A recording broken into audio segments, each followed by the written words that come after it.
Praise Lord. अजीजों, प्राण सांसारिक मोह में बुरी तरीके से फंसा हुआ है। सांसारिक मोह माया को छोड़ने का अर्थ है अपने प्राण से मुंह मोड़ना। जब प्राण का मोह टूट जाता है तो संसार के प्रेम को त्याग दिया जाता है। इस प्रकार हम देखते हैं कि सांसारिक प्रेम और प्राण का आपस में गहरा संबंध है। लूत की पत्नी को याद करो, ये एक पत्नी है, पति नहीं। ये एक ऐसी पत्नी की कहानी है जिसे जगत की चीजों से प्रेम था। प्रभु कहते हैं सावधान रहो, यदि तुम जगत से प्रेम रखोगे तो अपने प्राण की हानि उठाओगे।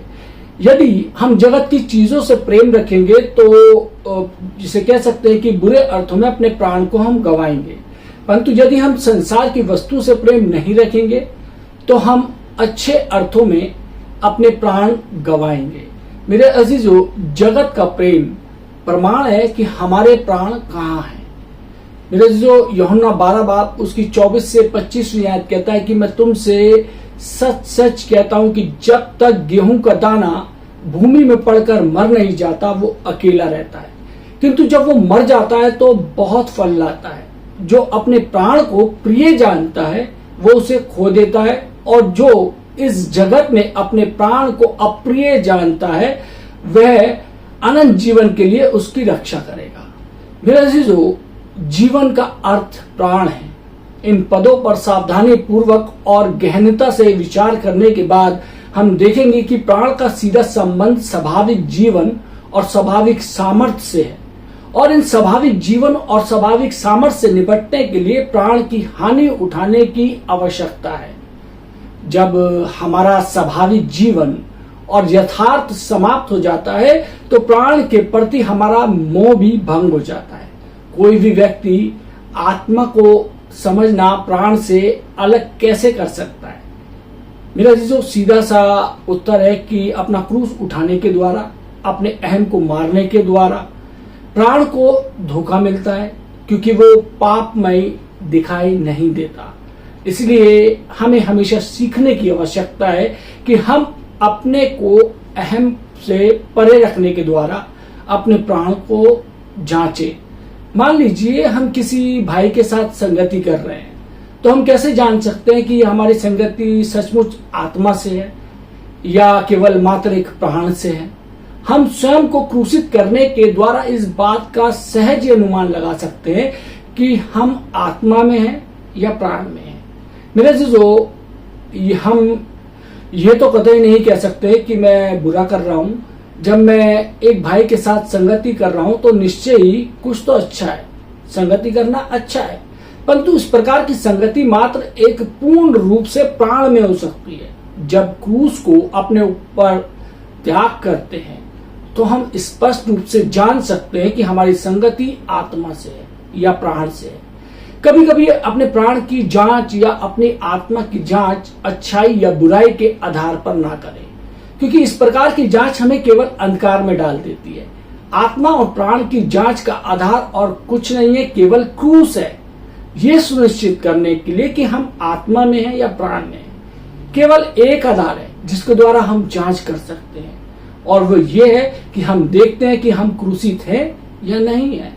क्या जो कार्य मेरे द्वारा किया जा रहा है वो मेरी रुचि के अनुरूप है या मेरे स्वार्थों के अनुरूप है? क्या मेरे निजी स्वार्थ और स्वयं केंद्रितता पर क्रूस मैंने पहन लिया है? इस प्रकार आप अपनी जांच करें। सारे निर्णय और अपनी सारी गतिविधियां क्रूस के मापदंड के अनुसार ही होनी चाहिए, ना कि अच्छाई या बुराई के मापदंडों के अनुसार।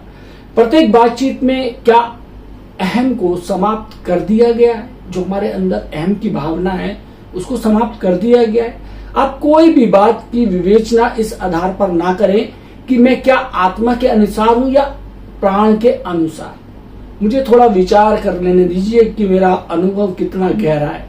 यदि वो काफी गहरा नहीं है तो मैं अवश्य ही प्राण में हूं, परंतु यदि वह गहरा लगता है तो शायद मैं आत्मा में हूं। मेरा अजीजों, यदि हम इस प्रकार विवेचना करेंगे तो हम वास्तव में कठिनाई में पड़ जाएंगे। केवल जांच के आधार पर हम स्पष्ट स्थिति को देख सकते हैं। क्या हमें क्रूस पर लटकाया जा चुका है? एक प्रश्न हमारे सामने आता है। दूसरे शब्दों में, क्या हमने स्वयं का इनकार किया है, अपना क्रूस लिया है, प्रभु के पीछे आत्मा में होकर चलते हैं? मेरे चीजों, जब हम क्रूस को लेकर स्वयं का इनकार करते हैं तो प्रभु यीशु मसीह भली भांति हमारे अंदर प्रवेश करते हैं और उसके साथ साथ चलना सुगम हो जाता है, आसान हो जाता है। मेरे चीजों, नए नियम में ताड़ना को स्थान मिला है, किंतु क्रूस को कहीं अधिक प्रमुखता दी गई है। कई बार परमेश्वर की ताड़ना क्रूस के साथ ही साथ कार्य करती है, परंतु परमेश्वर की ताड़ना की प्रतीक्षा ना करें। हमें हर समय क्रूस को उठा के चलने का अभ्यास करना चाहिए, क्योंकि हम जानते हैं कि मसीह के साथ हम भी क्रूसित हो चुके हैं। दिन प्रतिदिन हमें स्वयं के इनकार के पाठ की आवश्यकता है, उस पाठ को सीखना है। हमें क्रूस उठाना है और प्राण के लिए कोई स्थान नहीं छोड़ना है। यदि हम ऐसा करते हैं तो सचमुच आत्मा में प्रभु के साथ एक होंगे और प्रभु हमारे भीतर पूर्ण रूप से निवास करेगा, ताकि अपने आप से हमें तृप्त कर दे, अपने आप से भर दे। अनेक मसीहों को क्रूस के विषय में थोड़ा बहुत ज्ञान है, परंतु क्रूस के सिद्धांत के विषय में उनका ज्ञान इतना स्पष्ट नहीं है। क्रूस का सिद्धांत क्या है? हमारे सामने प्रश्न आता है। पवित्र शास्त्र के अनुसार परमेश्वर के आकाश मंडल में दो सृष्टियां हैं, पहली सृष्टि और दूसरी नई कहलाती है। नई सृष्टि उस समय अस्तित्व में आई जब पुरानी को समाप्त कर दिया गया और नई शुरुआत की गई। पुरानी सृष्टि को समाप्त करने के पश्चात ही नई सृष्टि अस्तित्व में आ सकी। क्रूस के कार्यों के द्वारा ही पुरानी सृष्टि को समाप्त करना संभव हो सका और क्रूस के द्वारा ही नई सृष्टि का भाव हुआ। मेरे जो किन किन वस्तुओं द्वारा पुरानी सृष्टि का निर्माण हुआ है, ये हमारे सामने प्रश्न आता है। मेरे जो पुरानी सृष्टि में पहली चीज थी स्वर्गदूत, जिनका जीवन स्वर्गमय था, और दूसरी चीज है मनुष्य अपने मनुष्य तत्व के जीवन के साथ। ये दो प्रकार के अस्तित्व हैं, दो अपने अपने प्रकार के जीवन के साथ हैं। स्वर्गदूतों में सर्वश्रेष्ठ मुख्य स्वर्गदूत परमेश्वर के विरुद्ध विद्रोही हो गया और शैतान बन गया, जिसका अर्थ है परमेश्वर का शत्रु। शैतान ने न केवल स्वयं विद्रोह किया, बल्कि अपने साथ विद्रोही अनुयायी साथियों के विद्रोह का नेतृत्व भी किया। प्रकाशित वाक्य अध्याय 12 के अनुसार स्वर्गदूतों में से लगभग 1/3 स्वर्गदूत शैतान के अनुयायी बन गए। यही विद्रोही स्वर्गदूत शैतानी ताकतें बन गए।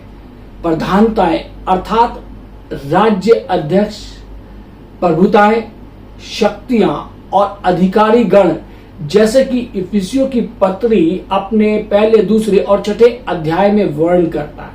स्वर्गीय जीवन के विद्रोह ने पुरानी सृष्टि की तस्वीर और चौथी वस्तुओं का उत्पन्न किया, शैतान और उसका राज्य।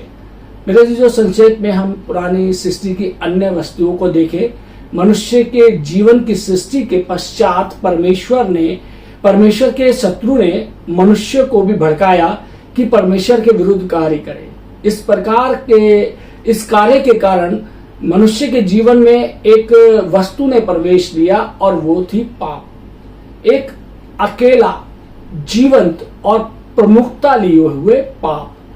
मनुष्य के जीवन में पापमय स्वभाव और शैतानियत के विचारों का समावेश किया गया, उसके अंदर मिलाया गया। मनुष्य के जीवन में पतन युक्त स्वर्गदूत जीवन के समावेश के कारण आकाश मंडल में पाप की खोज हुई। परमेश्वर ने पाप की सृष्टि नहीं की, बल्कि मनुष्य के जीवन में शैतानियत भरे जीवन के अवैध मिलन से पाप का आविष्कार हुआ। इस प्रकार पुरानी सृष्टि में पाप की सूची में 5वां स्थान है।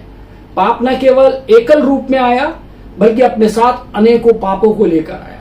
इसलिए पाप के फल अनेक पापों की सूची में 6ठा स्थान है, जिसमें झूठ, हत्या, घमंड, छल, कपट इत्यादि इत्यादि और बहुत सारी चीजें सम्मिलित हैं। ये सारे ही पाप से उत्पन्न हुए थे। मेरे जो संसार की सूची में 7वां स्थान है। परमेश्वर ने संसार को नहीं बनाया, परमेश्वर ने पृथ्वी को बनाया था, परंतु शैतान ने संसार का आविष्कार किया, सांसारिक बातों का आविष्कार किया। उत्पत्ति की पुस्तक के अध्याय 3 में पाप के आविष्कार का वर्णन मिलता है हमारे को, परंतु अध्याय 4 के आते आते पाप में कुछ और भी जोड़ा गया, जो शैतान द्वारा आविष्कृत संसार था, बनाया गया संसार था। मेरे जो संसार क्या है, हमारे सामने प्रश्न है। मेरे जो शैतान के अंतर्गत मनुष्य से संबंधित समस्त नीतिगत चीजें ही संसार है। यूनानी भाषा में संसार को कॉस्मोस कहते हैं, जिसका अर्थ है प्रणाली। परमेश्वर ने मनुष्य की सृष्टि अपने लिए की, किंतु अब शैतान ने मनुष्य तत्व को अपने रंग में शैतानियत के लिए रंग लिया। अब मनुष्य परमेश्वर के लिए नहीं रह गया, वह शैतान के लिए उसके रंग में रंग गया। इन दूसरी चीजों के अतिरिक्त पुरानी सृष्टि में मृत्यु है, जो पाप और पापों का परिणाम है। शरीर जिसे शैतान द्वारा परिवर्तित हुआ, विषाक्त और भ्रष्ट किया जा चुका है, वो भी पुरानी सृष्टि में शामिल है। शैतान द्वारा भ्रष्ट किए जाने से देह जो थी वो शरीर बन गई। पुराना मनुष्य तत्व भी दूसरी चीज है, जो और कुछ नहीं, शैतान द्वारा बर्बाद एक अच्छा खासा मनुष्य है। मनुष्य जिसे मूलतः परमेश्वर ने बनाया था, अब शैतान द्वारा नष्ट किया जा चुका है। मेरे अजीजों, अगला है फिर अहम। प्राण को परमेश्वर ने बनाया था, किंतु अब वो अहम बन गया, जिसे शरीर ने भयभीत और भ्रष्ट कर रखा है। वो देह की तरफ है। मूल में परमेश्वर ने देह को अच्छा और शुद्ध बनाया था, किंतु वो शैतान द्वारा भ्रष्ट और पापमय की गई और वो शरीर बन गई।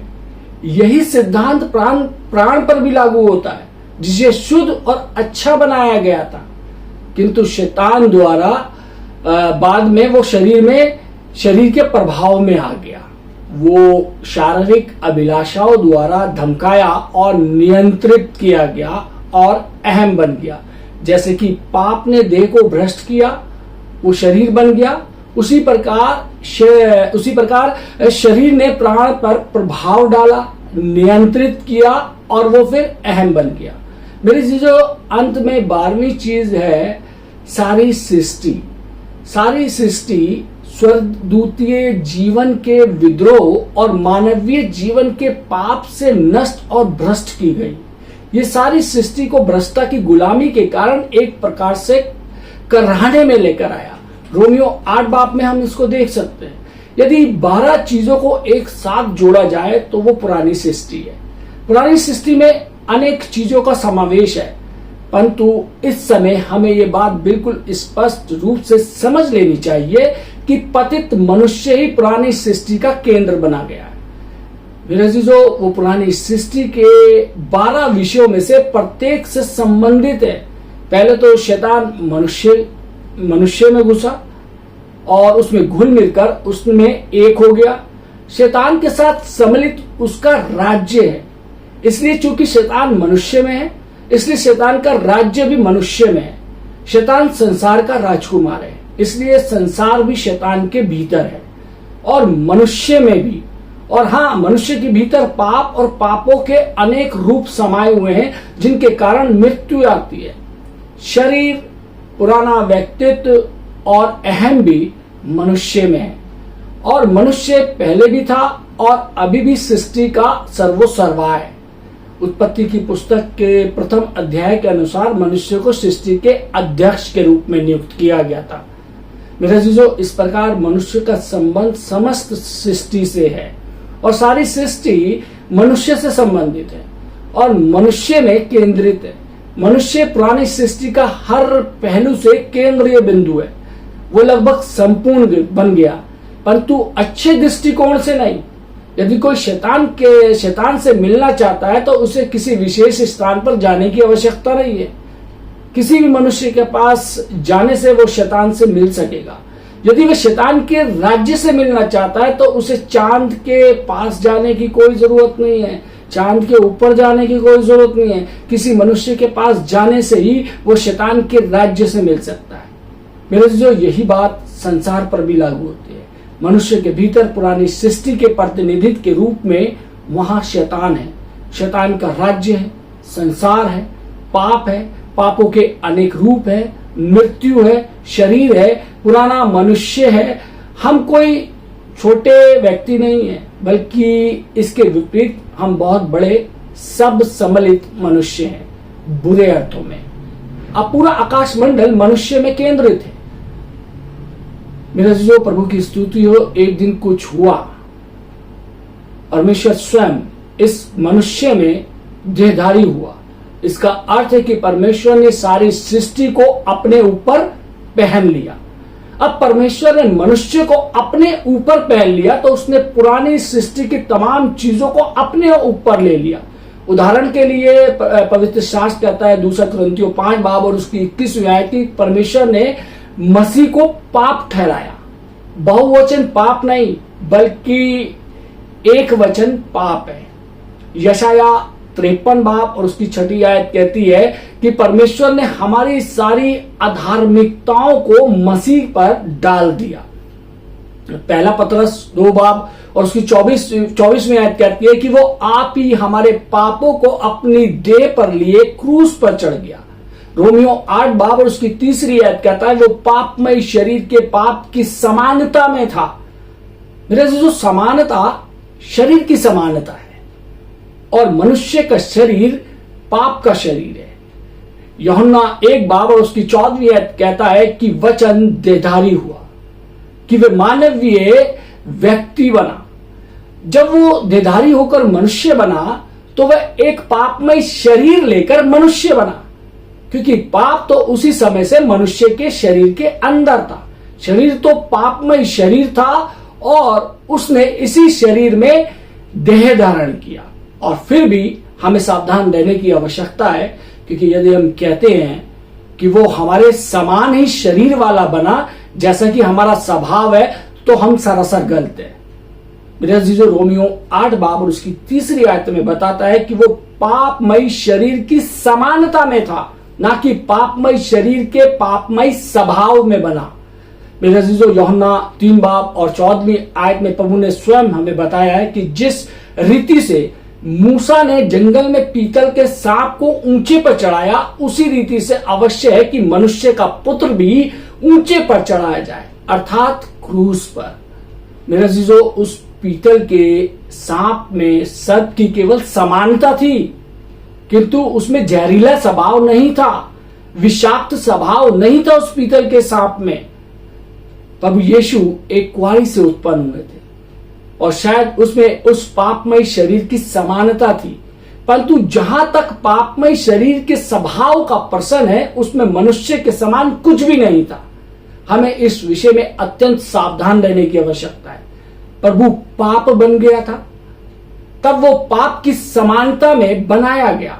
उसने न केवल मनुष्य को अपने ऊपर पहना, बल्कि शैतान को, उसके राज्य को, संसार को, पाप को और शरीर को भी अपने ऊपर पहना। मेरे अजीजों, यहां भी हमें सावधान रहने की आवश्यकता है। प्रभु ने मनुष्य के रूप में देह धारण किया, ना कि सर्प के रूप में, याद रखिए।